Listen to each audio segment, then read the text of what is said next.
Okay, life's a bitch or a blessing. You choose. And that's more biblically sound than you realize. So here's the verse. Deuteronomy 30, 19 through 20. This day I call the heavens and the earth as witnesses against you, that I have set before you life and death, blessing and curses. Now choose life. Right? So what's been set before you is blessing and curses, life and death.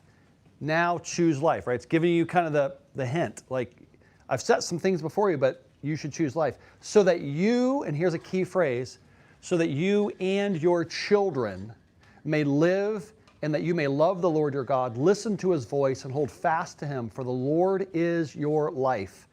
And he will give you many years in the land he swore to give to your fathers, Abraham, Isaac, and Jacob. Super, super powerful passage.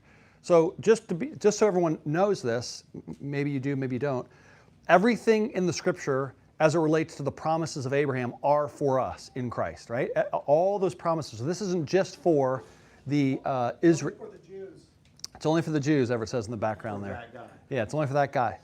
No, it's the blessing of Abraham. We've been grafted in and we've entered into that blessing as followers of Jesus. So so just know that. You can go to the bank on that. The problem is that we, in our understanding theology and philosophy as it relates to God and blessings, are very passive and kind of, you just don't know how it's going to work out, which is partially true, right? Life, there's a lot of crazy things, lots of crazy things that happen. You don't know, you blow a tire out because you ran over a nail. Like, you didn't know that was going to happen. But if you're like Everett and let his wife have tires that are running bare. I need a raise. That's right.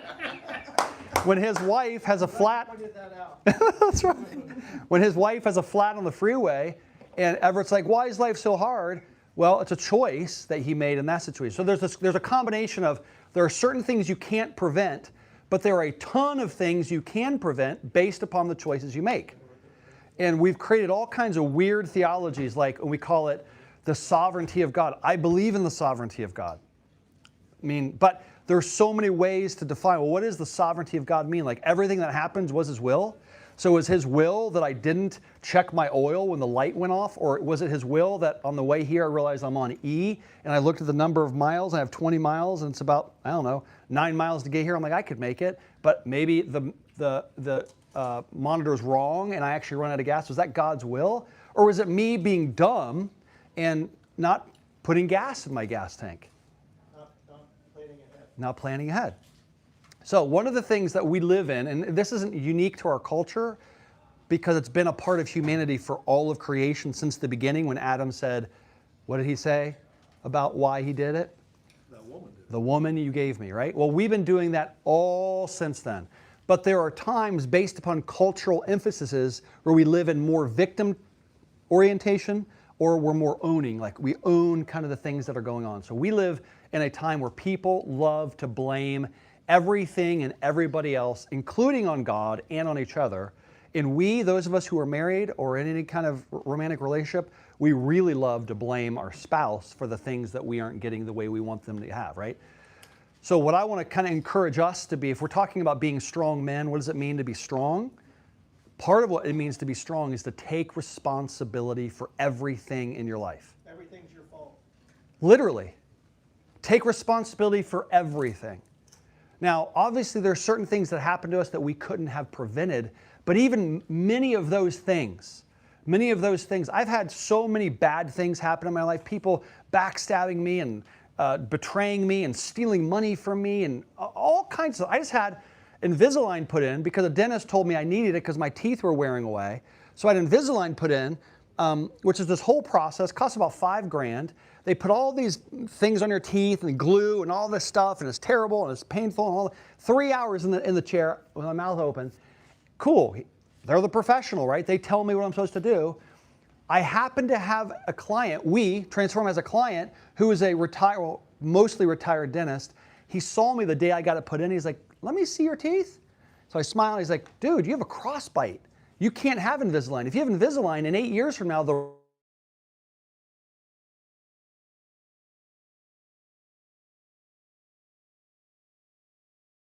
check that she was selling me. the dentist, but very professional operation. But I just had this, you ever get that? You have a little bit of a gut check, like, should I get a second opinion before I spend a year and a half and $5,000 on someone saying, if you don't do this, your gum's going to recede? Probably should have. And I actually have a client that I easily could have. I just didn't do it. I went the easy route, like, well, she's a professional, let's do what she says. My point in the story is, almost everything that happens to us, there is either a small or a large degree, it's your and my fault. And we don't take responsibility. For those of us who've been divorced, right? Anybody been divorced in the room? Well, guess what? Really easy to point out what they did wrong. I guarantee you, if I spent enough time with you, it wouldn't even take me that long to interview you as you could do me. I could find out all kinds of things that you did incorrectly. And no matter what she or he did to you, there are things that you did that weren't right. But we don't like to hear that. We don't want to hear that stuff, like stuff in our home, stuff in our marriages, stuff with our children, stuff in our work, stuff with our clients. Our clients, we love to be able to point out all the idiosyncrasies and the weirdness. All of our clients are weird. You're weird. I'm weird. Yeah. I like to point all the things wrong with our clients. Yes, you do. Everett is excellent. Everett is an expert at pointing out what's wrong with our clients. Come see me. That's right. If you need, but the reality is there are stuff there. We have clients who are way too nitpicky, way too high pressured, they disrespect our time. Yes, yes, yes, yes. But what are we doing that's adding to the problem? How have we failed in the way we communicate with our wives? Our wife's always da-da-da-da. Well, what are we doing? Our kids are da-da-da-da. What are we? Our grandkids, like, there's so much lack of responsibility. And that's what, basically, he's saying it much better than I am, just really to the point. God has set before us life and death, blessing and cursing, therefore choose life. And here's the thing, again, it's a very profound reality. Literally every decision we make has consequences. Every single decision we make. From the moment we wake up, when we chose to wake up, from the moment we went to bed, and everything in between, every single thing has a consequence. Now, sometimes it's not a big consequence, right? If I choose to set my notepad here or here, probably no consequences to that. But how I'm operating in most every other area of my life has consequences. How I interact with my wife, how tender and soft and forgiving I am of her based upon how she was with me the night before or the day before. How I handle my son this morning, early in the morning, and he's just out of sorts, and anyways, I won't go into all the details, and like, I could either be frustrated because I have something I'm supposed to be on this Zoom call, or I could choose to control my anger and patience and engage him because I could tell it was a moment where his heart was struggling. It doesn't matter that he was tired, it doesn't matter that it was early, it doesn't matter that I have something else to do. Try to be present because every decision we make has consequences. So many of us grew up in households, me, absolutely. Some of you were blessed to have like really good parents. The majority of us weren't. The majority of us had parents that did their best, but most often doing their best kind of sucked. Because guess what? Their parents did even worse sometimes than they did. That's the only group of people who are the most vulnerable and the most innocent are children because they have no control, zero control, none. And that's why anything that happens to a child is so wrong because the child is so dependent upon their father and their mother and their older siblings to protect them and care for them. And that's why it says, now choose life so that you, not period, so that you and your children, right? The children, your children, my children automatically get what? Blessing or cursing based upon the decisions that we make. Yeah. But again, children have a sin nature and they need guided and corrected. Absolutely, yes. Totally separate point. Obviously, you don't have to teach them the law. That's right. You don't need to teach them to do anything wrong. You don't have to teach my 5-year-old to take my 4-year-old by the head and slam her head on the ground. I didn't have to teach her that one. He just... But you did. Yeah, no, I didn't actually. That one, I've taught him some bad things, not that one. But the point is, children are the innocent ones as it relates to sin being done against them. Any kind of sin, lack of affection, too much anger, chaos in the house, being neglected, left on their own, to fend for themselves, all that kind of stuff that all of us encountered because none of us have moms and dads. But I just had this conversation with Sean yesterday. But as adults, guess who's responsible for all the things your parents did? So now that we're adults, let's just say we're 18 and above, who is responsible now for who you are? No matter what your parents did or didn't do, who's responsible? We are. And the secret number one thing that I'm looking for when we're getting ready to hire somebody, the secret thing, of course they've got to know what we're being hired for. If they don't understand construction or a computer, we're not going to hire them from this. Like a designer, we just hired someone to be an administrator and a designer. She has a designing degree. Of course, that's the basic. But underneath that, the single most important thing for me, because I've learned the hard way, what's your relationship like with your mom and dad? That's a weird question. No, it's the perfect question, because they don't need to have a perfect relationship with their mom and dad, but if they haven't dealt with, as an adult, a grown man or woman, dealt with the issues in their heart towards their mom or their dad, all those issues will come out against you as their co-workers or me as their boss, because you can't help it. If you don't deal with your own stuff in your heart, in your soul, as it relates to your parents, and that's why this is such a powerful principle. It's like your parents probably did lots of wrong things like mine did. Cool. Acknowledge them, forgive your parents, release them.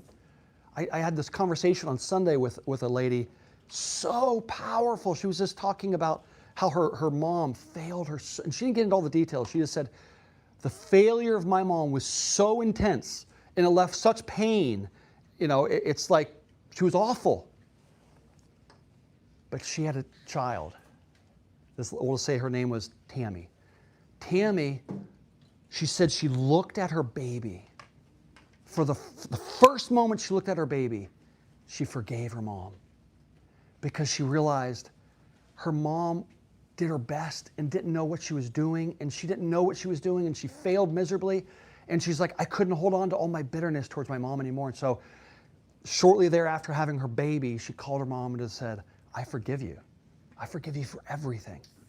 And a huge reconciliation began to happen to where now their relationship isn't perfect by any means, she said, but it's been so restored. And it was literally bringing tears to my eyes because it was such a beautiful story of what?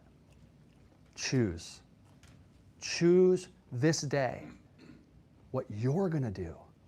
Yes, there could have been lots of bad things that have happened to us. Yes, your current situation in your home, at work, and whatever it is that you've got going on, yes, that sucks. There's a lot of sucky things that are going on in life.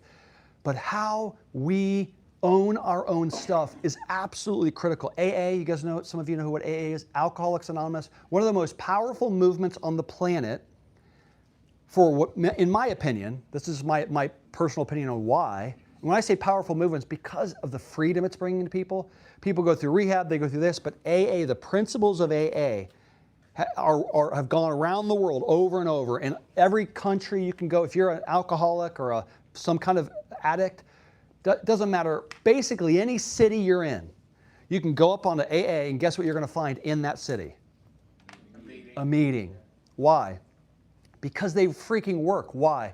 Because if you go through the 12 steps, basically own that you're weak, own that you've hurt people, take responsibility for what you've done. It's just a bunch of ways of saying the same thing.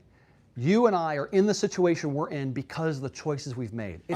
They could just say Deuteronomy 30, blessing and cursing is set before you, choose life. But man, we don't like that. We'd love to blame, because there's always a really good reason why Glenn pisses you off, or David did something you didn't like, or your wife. There's always something they did. Always. And sometimes it's 90%. Yes, Everett. I think it was David Hume's, one of the philosophers that in one of his books, he said, if you think someone's ruined your life, you're right. Yes. It was you. Yes. You ruined your life. Yes. So it all comes back to how you perceive everything that's ever happened to you. Yes. You know, ownership and deal with it and come out on the other side. Yes. So point of all of it, obviously, I mean, I think the title kind of just says it. Like, life is freaking really, really hard and really, really bad. Or it's hard and you turn the hard into blessing. It's totally your choice. Well, you don't understand. It doesn't matter. Well, I grew up, it doesn't matter. It doesn't matter. There are so many stories of people who have lived in the worst situations, who have gone through the worst abuse, who have grown up in the worst countries under the most terrible regimes we can't even imagine. Story after story of people in the most terrible situations who have the most terrible things done to them. And guess what? Somehow they magically come into a whole different place of being whole and full, making good choices, having a family that's restored, all that stuff, because they just stop blaming you fill in the blank. So I want to leave it, just wrap up here in just a few more minutes with what is it that, and I'm going to say this applies to every one of us, whether you have kids or you don't have kids. You can apply this up or down, meaning your children and your grandchildren or your parents, grandparents. But one of the most powerful, and I told you the story about the lady I talked to at church, one of the most powerful things we can do. Actually, I just listened to a podcast this morning and he was referencing it. I'll tell you the quick story. She was told, hey, you should just pray a blessing over your son. And she's like, okay, I will. So she said, hey, son, whatever his name was, will you sit down, can I pray a blessing? Or throws his hood up, goes like this, sure. And he just wasn't into it, right? So she asked her pastor, hey, what do you think that was? You've heard him. I don't know what it is. Ask him. She's like, I don't know what I've done. She's like, ask him. Say, son, how have I hurt you? And is there any way that I've hurt you? And do not defend it for a second. Just allow him to tell you what he's done and just ask for forgiveness. Does it mean you own it? Well, no. But man, all of us in here, we have done things to our wives, to our children, to our parents. And one of the most powerful things on the planet that we can do is forget what they did. Go towards them. First, maybe it's forgiveness. Sometimes it's not helpful to say, I forgive you, right? Because you're kind of saying, you're an a-hole, but I forgive you anyways. It's like, it's a passive aggressive thing. So, but sometimes it's really powerful. If your parents know they failed you, or your son or your daughter did something terrible to the family or whatever, but as or more powerful is you owning what you've done. And I'm not even talking about big stuff. Like, I could almost guarantee you that every one of us in this room, if we went to either one of our children or all our children or our spouse and said, hey, is there anything that I've done? And the timeline is open to you, whether it's in the last week or in the last decade, that when I ask you this question, you say yes. If I hurt you in any way, and you give them total permission, what you want them to be able to say is no, or yes, but we've dealt with it and it's healed. But you want to be a man? Go to your children, grown children, little children, go to your spouse. Hey, I just want to get things clear. I want to get things clean. Is there any way that I have hurt you and that I can just ask you to forgive me? You want to be a man? You want to take some responsibility for your home and for your marriage and for your children and your grandchildren? You want to see your kids begin to transform? Begin to own the stuff. So this morning, I'll end with this story. So I believe in spanking because it's a biblical practice, right? Spanking with zero anger, there's no retribution. It's very controlled, loving every time. Every time I've done it. If you can't spank without being angry, don't spank. But if you can, biblically speaking, it's one of the most powerful things you can do in training your children to honor and respect authority. Why do you think we have a bunch of kids and people who are freaks right now? Because they've never learned how to respect authority. So, spanking your children with love. Here's what I do every time. Do you know Jonathan, or not Jonathan, I do still, Jonathan wouldn't allow me to spank him. Actually, he probably would because he's really humble. But yes, not Jonathan. You got a lot of spankings, though. He did get a lot of spankings. That's right. But Andrew, do you know why? So this is this morning. I spanked my Andrew, my 6-year-old, and my 4-year-old. Andrew, do you know why you're getting spanked? Yes, because I was watching something. We have one thing he can watch. It's Minnow. It's Christian cartoons, and he went over to, it doesn't matter who he went to, you're like, oh, that's fine to watch. It is, but he disobeyed. So I gave him a spanking, real simple. I love you. Do you know why you got spanked? Yes.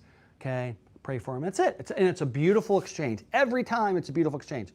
I spanked my daughter because she sat there and watched it too.